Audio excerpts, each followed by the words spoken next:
Alright, okay, thanks for joining. This is Ethan with YotaForge3D, just doing the install video to help out some of you guys for the GX550 phone mount. It is based on utilizing the wireless charger. Obviously we'll show you where to run the cabling and all that fun jazz, but ultimately it should be maybe a 10-minute, 15-minute install if you go super slow, probably more like 10, but with that, really basic tools. There will be a trim tool provided to help push the cabling into some of the crevices in the dash. You will need a 5mm Allen key and then your hard to come by 10mm socket just to get one bolt out, and that's pretty much all you'll need. So with that, let's go ahead and jump onto the interior on the driver's side. We'll just start by putting the actual mount in, and then we'll show the wiring portion. All right, perfect. So let's get going. We're just going to be starting by removing one of the only trims we're going to have to actually take out. That and there's one other, but this is the whole point of the tool. We're going to be jumping right in. Usually you'll start, just find kind of the weakest link in the corners. On this one, looks like it is the top, and it just pops right out. So sometimes you got to pry at it. Ultimately, let's see. Just in case yours gives you a little bit of grief, let's see if we can find one that's repetitive. We'll just start at that same top corner, pushing down, and it may just pop right off again.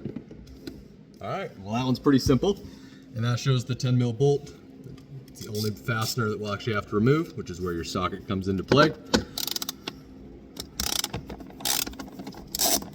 And you basically just twist that right on out. It's only about 10 or 15 millimeters long, so it's nothing super crazy.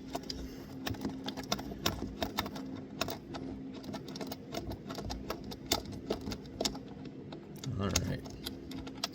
Okay, there you go. Then once that's out, we are pretty much good to go ahead and install the actual mount and the arm itself.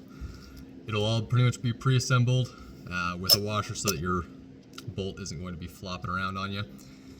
At this point, what we'll do is we can just mock this up right up front, just so that you get kind of a feel for it. This is where you actually have an option if you want to trim your bolt plug or your panel to actually accept the mount itself for a cleaner install. This is the time to do it. There will be a drill guide that's included in the kit. So basically it's just a piece of vinyl that will be overlaid on this and show you exactly where you need to drill. And from that point, then you'll slide the drilled cover plate right on top and then use the bolt just to fasten it all down. But just so you can see a bit easier for this one, we'll just be doing it without the drilled cover plate. So at this point, just run it on home. You'll know when it stops. And then I'll show you just a little bit further kind of how far you can actually tighten this down. It is heavily done by feel, so use your best judgment. All right, and then once it starts tightening up, you will need to hold the mount roughly right about there. It's pretty vertical at that point, and then you can fine tune this later. But obviously be careful around your windshield. You don't want to be bashing any of your tools up against that. At that point, that's kind of where it's going to be sitting. Obviously, you can fine tune the exact angle if you want your phone closer or further away from you. And you can also test fit as well at this point where you want your phone to kind of be angled as well. So for that point, for this video, that is good enough. Now we're going to go ahead and jump into the wiring portion. Okay, at this point, we're going to start running some wiring. So we've got big old jumble of wires. Everything will be all connected, heat shrink together, so you don't have to worry about making sure it's already done. So we've got a 90-degree and 180-degree USB-Cs. The 90-degree is going to be for the dash. That way it tucks right up nicely into the factory data port or the charging port on the center console. And the 180 is going to be for the actual phone charger. So what we'll do here is I'm going to start running some of the wiring. I'm going to have my cameraman run around to the windshield side so that you can see kind of how we are tucking some of that wiring, because there is a trough or a slot on the back of the arm mount that you'll actually tuck the wiring into.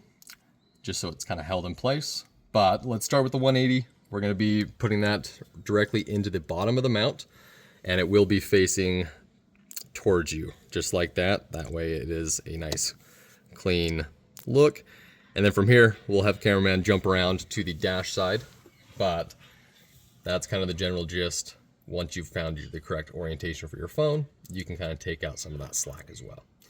So with that, let's kind of tuck it into the trough that's on the back side of the mount. You'll be able to feel that from here. Ultimately, it's just a press fit, so you will need to press fairly hard just to get it to recess in so that it's tight and the cable's not flopping around on you. I'm going to roughly tuck it in just to get the length that I'm going to need, and then we'll come back at the end of the video and just make sure it's actually all tight. With the way that the A-pillar is designed on the GX, there's not an actual access hole to run the wiring through. So what will happen is if you have the trim plate in place, the wiring will just skip directly from trim plate over to the actual windshield where we're going to tuck it to run down the A-pillar. So for this right here, we're going to give ourselves a little bit of slack just to get the correct angle once everything's all in. And that's where we're going to start tucking the actual wire right there. So you'll take your trim tool, same one that we used prior, and just start pushing this directly in to the actual A-pillar, just like that. And sometimes you may need to readjust that if it's pulling too much cable from the arm side.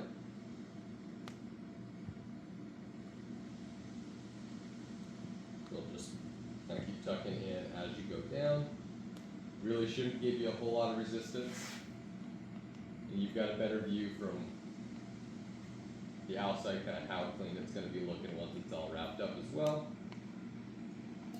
And then I'll show you a little bit of a trick once we get down to the bottom. I'll have cameraman jump back around where it meets the dash, just because it gets a little bit tighter right down in here next to the speaker grill. So that's the only spot that could be a little bit tricky. So actually you guys may have a great view from there, so we'll actually keep you. Basically we're going to be kind of fighting against windshield space and the trim tool that we've got. We're basically going to be tucking it as far down into this little crease right here so you can't see it anymore. And then we're just going to turn the trim tool on its side essentially and be tucking it and kind of running it right down the actual A-pillar seam. This can actually be a bit helpful if you are pushing the A-pillar towards the outside of the vehicle, just to free up a little bit of space. It doesn't take a whole lot, but essentially we're just going to be running this directly down in there, and then obviously it'll curve around and we'll get to that. But put it up front.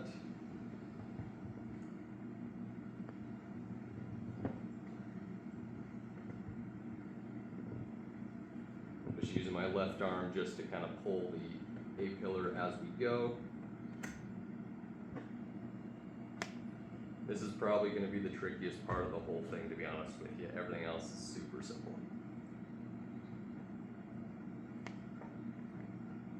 You can always come back and kind of rerun it through. Ultimately though, that is more than enough. You can't see that from driver's seat at all. And we'll just keep on going.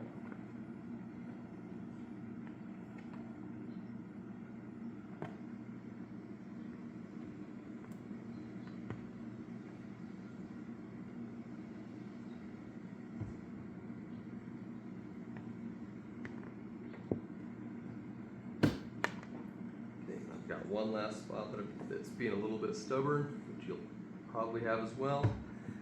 You'll feel it when it kind of releases all the way down there.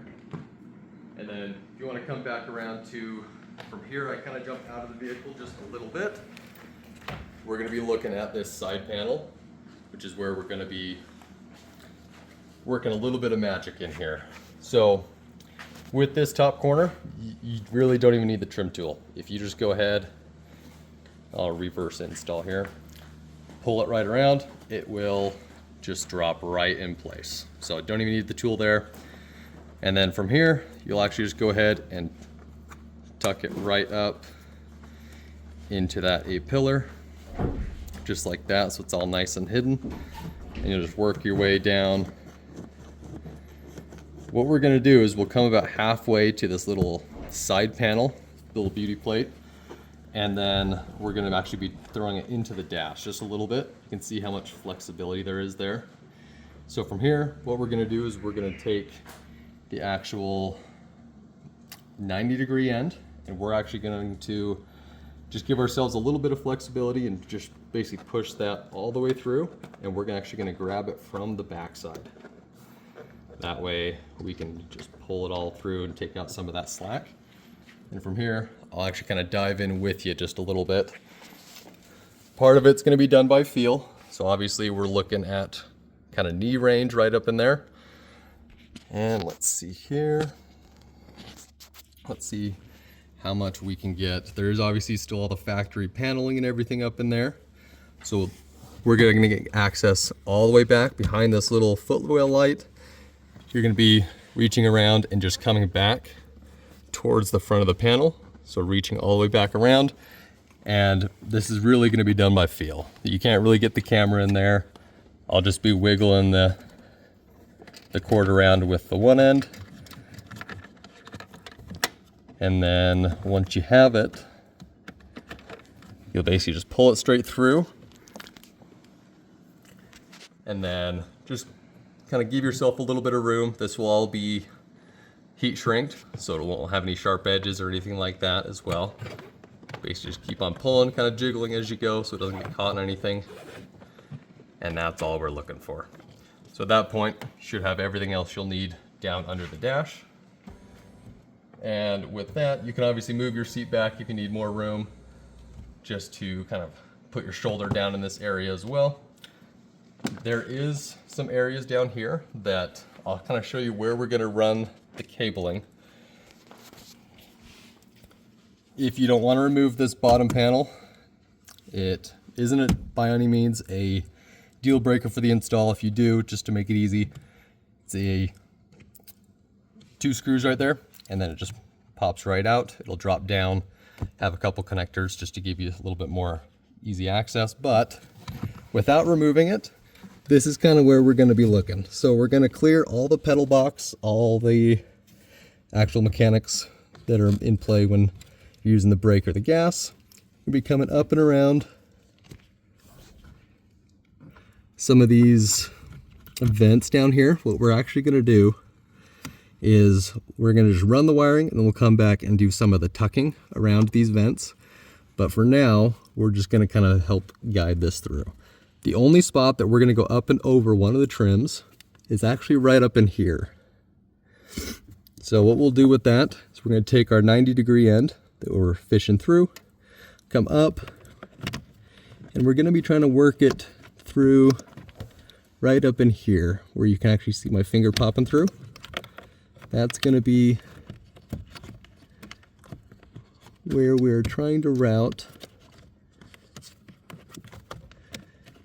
this 90-degree connector. Obviously one-handed makes it a little bit tricky, so sometimes two is even better. Okay, there we go. Okay, so from there, just make sure it's not wrapped around any of your pedals or anything like that. You can pull the whole thing through.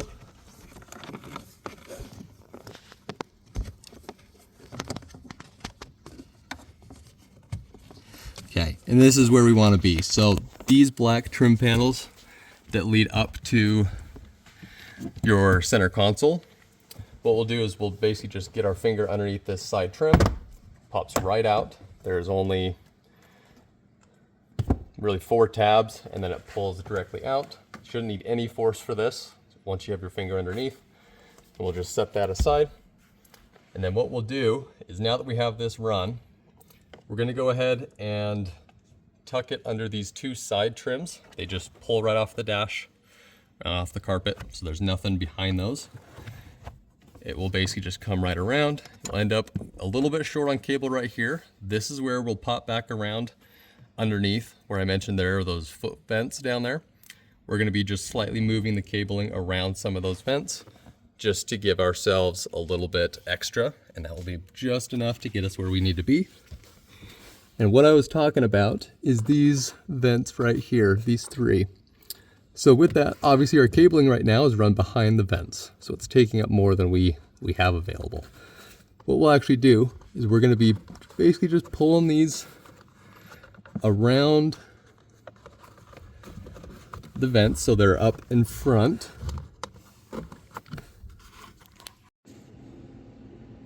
All right, due to a little snafu, we're gonna snip this together. Essentially we left off just like that. We're just tucking to give ourselves a little bit of extra cabling. We're just gonna be moving the wire that you can see just up and on top, or I guess closer to your knees. And that will give you, then we'll just re-pull it tight on the console side. That'll give you the last 1.5 to 2 inches of wire if you're a little bit short. So with that, we'll kind of hop back up and kind of resume where we were at. All right, so like I said, we're basically gonna be tucking this heat shrink adapter right in this little slot, I guess, in the factory paneling. Then what we'll be doing is all this cable will basically just run it right through. First, let's go ahead and actually connect up to the charging port.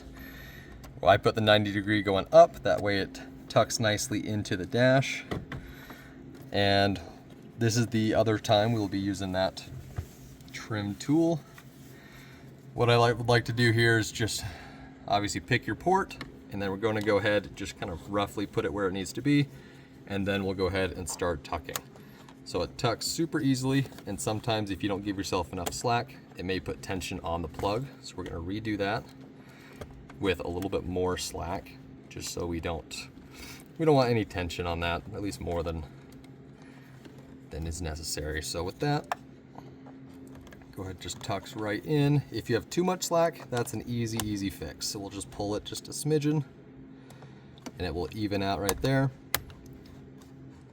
Go ahead and just keep tucking it. This corner, go ahead, once it's to that point, just go ahead and kind of pull it down while you give it one last little push, and that will dive it all right in there. So with that, everything kind of tucks nice and flat.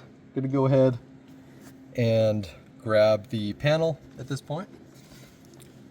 And orientation is like this. So long flat side goes towards your feet. Has this little nub that has a whole reciprocating hole down there. Straight across, give it a slap. It's good to go. So ultimately, at that point, your install is done. If you have any questions, by all means reach out, but at this point everything's kind of tucked. Last thing you've got to do is come back up and just kind of secure this cabling to that little trough that's in the backside. And then once you do that and your phone's angled exactly where you want it, everything realistically will be all wrapped up, and then the cabling is going to be all secured, won't be moving around or popping out on you. And obviously we left some slack, but your beauty plate will cover most of that open area there. And you really, from the driver's seat, can't see any paneling issues, anything that's looking out of the ordinary, minus this little plug. Obviously still leaves your data port open if you want it. But with that, obviously you can mount your phone at any angle, anything. That's kind of the nice part of it. The RAM mount flexibility gives you, and you're good to go, so that way you're not draining your battery while using all your Android Auto features and all that fun jazz. Let me know if you have any questions.